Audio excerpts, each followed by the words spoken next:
Halo teman-teman, kembali lagi bersama saya Farid dalam vlog pengalaman saya. Dan kali ini saya akan menceritakan pengalaman saya bekerja di salah satu pusat perbelanjaan terbesar di Pekanbaru. And how about my experience when I working in there. Stay tune terus, and please don't forget to subscribe, like, comment, and share on your social media. Stay tuned and keep on watching.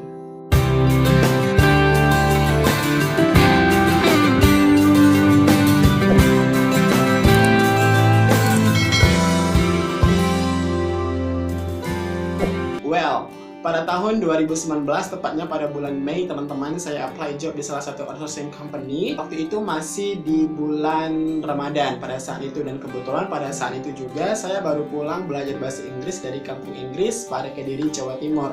Dan di next vlog, I will explain to you about my experience when I studied English language at kampung Inggris pada Kediri, Jawa Timur. Nah, teman-teman, setelah saya mengikuti beberapa tahapan seleksi di perusahaan outsourcing tersebut, akhirnya saya alhamdulillah diterima dan ditempatkan di salah satu pusat perbelanjaan terbesar di kota Pekanbaru. Saya tidak akan mention namanya, mungkin teman-teman yang mengenal saya secara personality ataupun the real world, kalian udah tahu saya kerjanya di mana.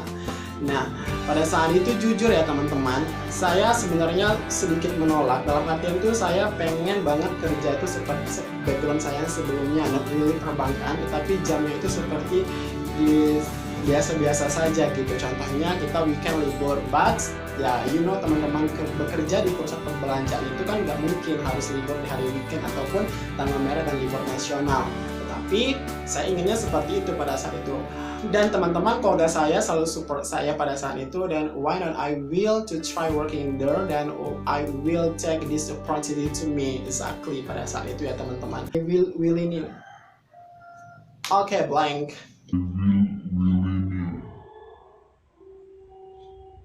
Okay, blank. Ya walaupun nggak 100% aku pengen kerja di sana pada saat itu, tapi ya willy-nilly pada saat itu mencari pekerjaan sangat-sangat susah. Dan menurut saya pada saat itu ya nggak apa-apa deh, aku coba dulu kerja di pusat perbelanjaan tersebut. Nah, mengapa alasan saya seperti itu? Ya karena jamnya pakai shift ya, teman-teman sendiri pasti tahu kan, pulangnya agak malaman gitu. Dan saya tuh sebenarnya bukan tipe orang yang suka begadang, dan ya I always sick pada saat itu teman-teman. Dan selama saya bekerja di pusat perbelanjaan tersebut, honestly banyak banget yang berubah dari hidup aku. Terutama aku berjumpa dengan teman-teman aku yang saya bisa katakan ya mereka sedikit high class pada saat itu ya. Aku ya sendiri yang dari kampung pada saat itu nggak ngerti yang brand apa yang ada di mall, brand ini, brand itu, nama makanan, nama minuman yang lagi hits di Pekanbaru, and everything like that. I don't understand, seriously. But I can understand because I met with them gitu loh. Saya bertemu dengan mereka pada saat itu, dan kita bekerja dari awal sampai akhir. Kita always work together pada saat itu. Dan honestly dimanapun kita berada, dimanapun kita bekerja pasti mempunyai problem. Nah, kita bisa kompak pada saat itu, sampai sekarang kita masih keep contact juga sama teman-teman yang dulunya. Ya, we always support to us kayak gitu teman-teman. Dan yang perlu teman-teman ketahui juga, bekerja di pusat perbelanjaan itu benar-benar pressure-nya sangat-sangat tinggi. Terutama dari lingkungan pekerjaan, mungkin dilihatnya kita bekerja hanya sit in the table, kita give many information like in the airport, on mall. Ya mungkin teman-teman pasti bakal tahu kan, kalau kerja di pusat perbelanjaan itu kita harus memiliki memiliki daya service untuk semua pengunjung yang di sana gitu teman-teman. Dan juga kita harus memberikan informasi menggunakan announcement atau announcer seperti itu. Dan really important thing pada saat itu, bagaimana kita bisa nge-keep semua customer yang ada di tempat tersebut berjalan dengan aman, lancar, dan baik-baik saja. Dan pengalaman yang seru nih teman-teman, selama saya bekerja di pusat perbelanjaan tersebut, saya juga bisa mengerti dan mengetahui bagaimana sih sistem pekerjaan di pusat perbelanjaan. Ya, menjadi seorang information counter itu benar-benar tidak mudah pada saat itu ya. Kita harus bisa berkomunikasikan, contohnya saja cleaning service, menemukan barang-barang yang dimiliki oleh pengunjung dan mereka memberikan ke meja informasi, ke meja kita, dan kita harus menginformasikan kembali ke seluruh pengunjung menggunakan mic yang diberikan di table kita, dan kita harus melaporkan ke pihak manajemen mall supaya komunikasi itu lancar gitu. Dari customer service yang menemukan barang tersebut dan kita mencatat di buku I forgot this name pada saat itu, dan kita harus memberikan informasi announcer kepada seluruh pengunjung, dan kita harus memberikan informasi lagi kepada pihak manajemen mall. Intinya itu bagaimana kita nge-keep komunikasi semuanya berjalan dengan lancar pada saat itu teman-teman. And honestly pada saat itu juga kita yang belum mempunyai experience yang sama pada saat itu otomatis ya bingung.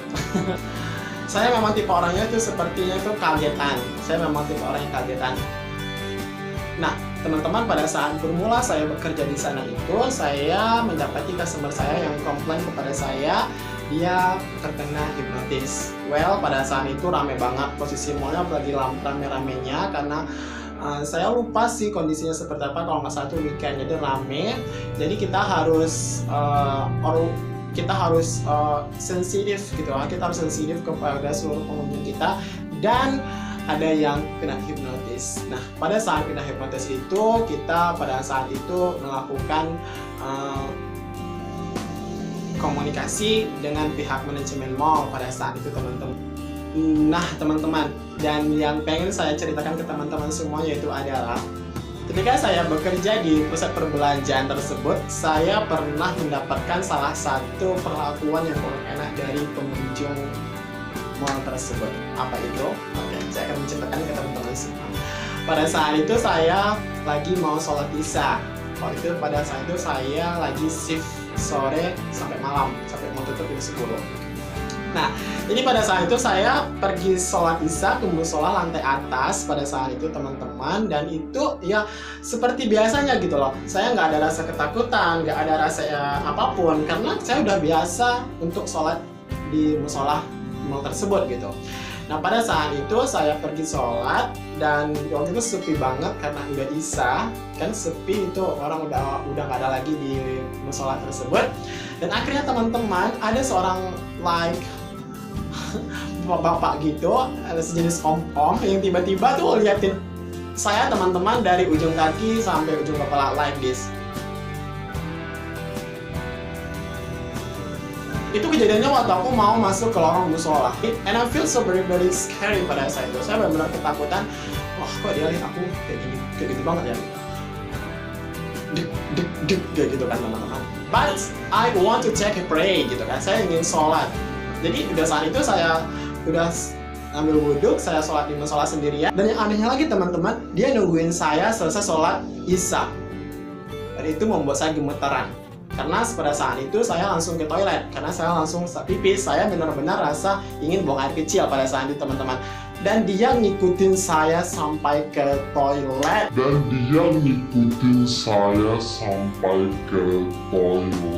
Teman-teman, dan itu make me very very scary pada saat itu.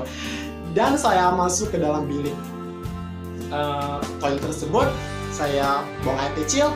Udah selesai, saya cuci tangan segala macam, dan pada saat itu saya langsung menuju ke lift. Nah, lift untuk pegawai itu beda dengan lift pengunjung teman-teman. Nah, jadi pada saat itu saya menggunakan lift untuk karyawan di pusat perbelanjaan tersebut.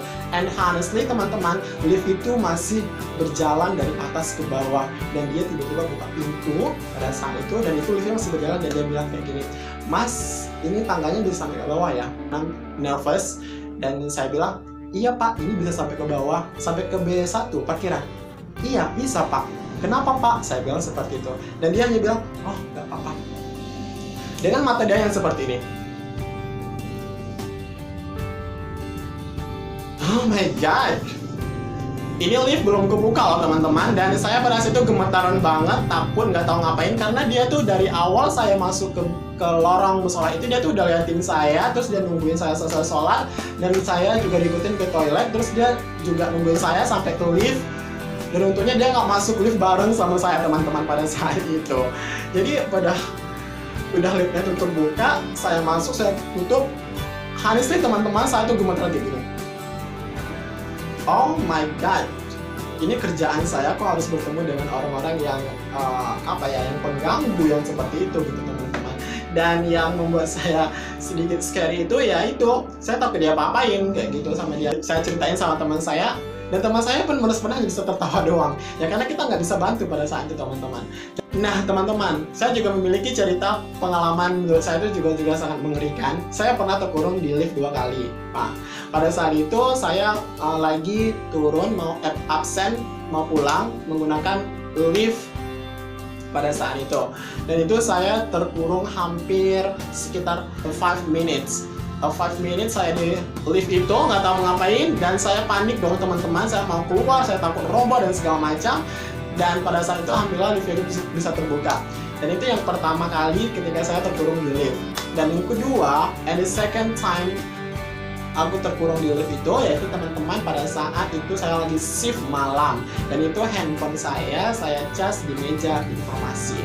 Dan teman-teman ketahui saya hanya membawa handphone yang kecil yang untuk nelfon doang, dan itu kontak teman-teman kerja saya itu cuma ada 1 orang. Dan teman-teman bisa ketahui saya terkurung di dalam lift itu hampir sekitar 20 menit, ke atas ke bawah, ke atas ke bawah. Dan di saat itu kan ada lorong tuh teman-teman untuk membuka pintu liftnya itu tertutup rapat. Saya hanya bisa melihat cahaya gelap, mungkin itu dinding, dan saya bisa melihat cahaya terang, mungkin itu adalah suasana mall pada saat itu. Dan honestly saya langsung cek handphone kecil saya pada saat itu teman-teman, dan langsung saya telepon nomor handphone teman saya, dan itu hanya ada 1 doang. Saya bilang, tolong telepon yang rekan kerja saya terkurung di lift, tolong hubungi pihak engineering bantu saya. Dan itu akhirnya teman saya pun bantuin saya, dan saya tuh udah sampai di lantai 3 teman-teman. Dan saya trauma menggunakan lift pada saat itu. Dan itu adalah pengalaman yang saya ceritakan ke teman-teman semua selama saya bekerja di pusat perbelanjaan tersebut. Saya memang berasal dari kampung teman-teman. Jadi pada saat Hari Raya Idul Fitri, Idul Adha, libur nasional, jadi kami tidak mengenal itu namanya libur, tidak mengenal yang namanya Hari Raya, perayaan apapun. Kerja, kerja, dan kerja.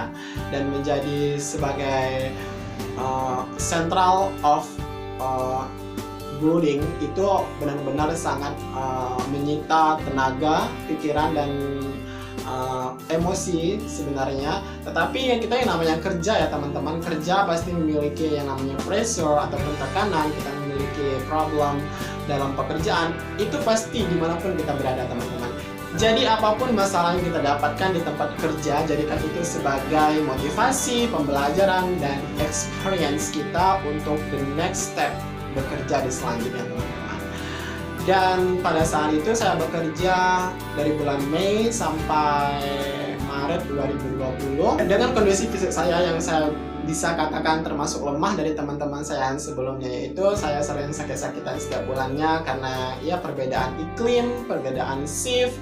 Saya liburnya hanya 1 kali seminggu, hari Senin, orang Senin kerja, saya libur pada saat itu teman-teman. Dan very nice when I work in there honestly.